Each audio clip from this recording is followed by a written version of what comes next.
Welcome to Mr. Michael's ELA classroom. What are we going to learn today?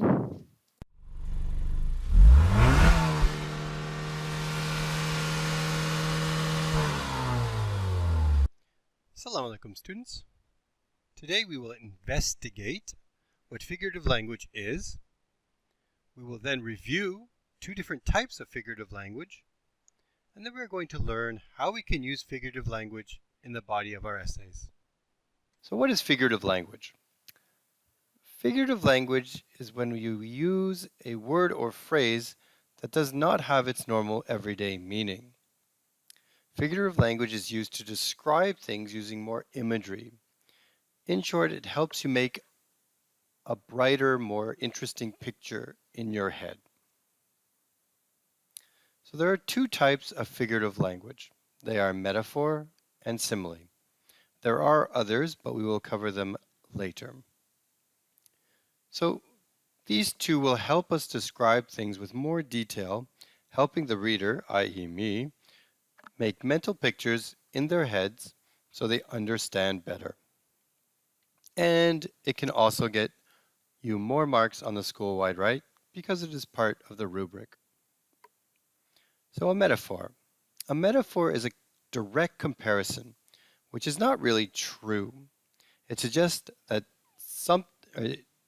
what something is like by comparing it with something else with similar characteristics, but these characteristics are more emphasized basically. So the direct comparison here.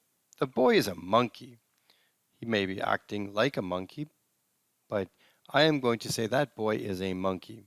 So it is a direct comparison. This is that.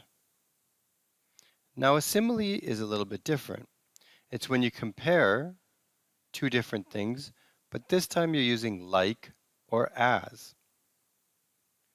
So that boy is acting like a monkey, which is probably more accurate. He may not be a monkey. He is actually just acting like a monkey. That boy is acting as silly as a monkey. So similes and metaphors help us create pictures in our heads better. So my dad is as strong as an ox. So when you think that, you're thinking, well, an ox is a giant beast of an animal that is very powerful and strong. So chances are you're not thinking the dad looks like this, but you're thinking the dad looks like that. So it helps you create a better picture in your head. So we can use simile and metaphor in the body of our essays. So this is from our composition last week.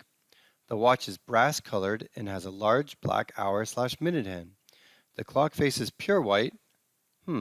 That's descriptive, but maybe I can use a simile here to make it more descriptive. The clock face is as white as snow, and the numbers are faded due to its age. So let's look at some tips. So do not use too many simile or metaphors. One in a paragraph is more than enough. If you have two in the entire composition, that is also more than enough. Also, only compare things that have characteristics of the thing you are describing. Because usually these things are used to emphasize something, try to make it more accurate. He is as hungry as a kitten? Well, no. Why would I say kitten there? This is a very big chubby guy. He looks very hungry. He's already got his knife and fork out. So let's compare him to something more hungry looking, maybe like a horse, which is a very famous saying. He is as hungry as a horse. Or I'm so hungry I could eat a horse. So yes, he is as hungry as a horse.